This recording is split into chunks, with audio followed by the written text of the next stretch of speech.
जैसा कि इस स्लाइड में लिखा है, ईरान ने एक गंभीर शांति प्रस्ताव का जवाब किसी सीक्रेट डिप्लोमेटिक चैनल से नहीं, बल्कि वायरल मीम्स की, कह सकते हैं, एक पूरी सुनामी के साथ दिया।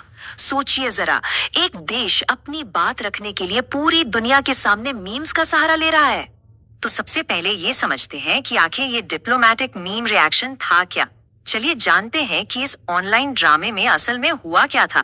ये तारीख बहुत इंपॉर्टेंट है क्योंकि इसी दिन डिप्लोमेसी के सारे पुराने तौर तरीके, कह सकते हैं, ताक पर रख दिए गए।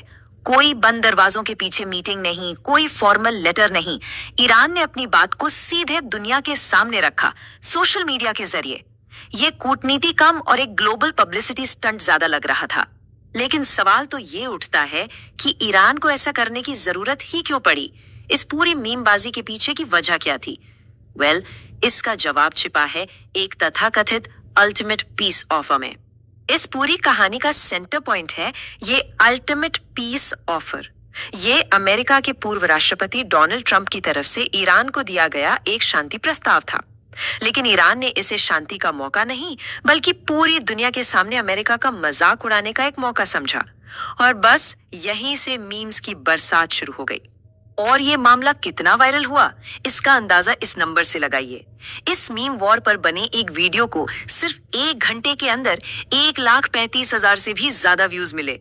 मतलब साफ है, ये सिर्फ 2 देशों का मामला नहीं रहा। ये देखते ही देखते एक ग्लोबल सेंसेशन बन गया था जिस पर हर कोई बात कर रहा था।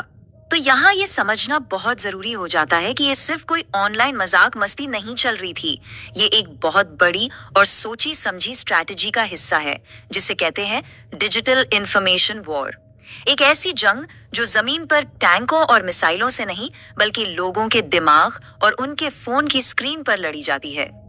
ये स्लाइड कूटनीति के बदलते हुए चेहरे को एकदम साफ साफ दिखाती है। एक तरफ है वो पुराने तरीके, सीक्रेट दस्तावेज, फॉर्मल मीटिंग्स और बंद दरवाजे की बातचीत, और दूसरी तरफ है ईरान का नया हथियार, हजारों मीम्स और वायरल वीडियोस जिनका सिर्फ एक मकसद था, अपने दुश्मन का मजाक उड़ाओ और पूरी दुनिया के सामने उसकी इमेज को कमजोर करो। और ये समझना बेहद जरूरी है कि ये मीम वॉर किसी शांत माहौल में नहीं हो रहा था। इसके पीछे असली दुनिया के बहुत ही सीरियस और खतरनाक टेंशन्स थे। हॉर्मुज जल डमरू मध्य में जहाजों पर हमले का खतरा, ईरान के गैस ठिकानों पर अमेरिकी हमले और एक बड़े युद्ध की बढ़ती आशंका। ये मीम सिर्फ मजाक नहीं थे, बल्कि ये एक बहुत बड़े जियोपॉलिटिकल शतरंज की चालें थी जहां दांव पर बहुत कुछ लगा था। तो असली खेल क्या है यहाँ? देखिए, ईरान सीधे सीधे व्हाइट हाउस से बात नहीं कर रहा है, वो बात कर रहा है दुनिया भर की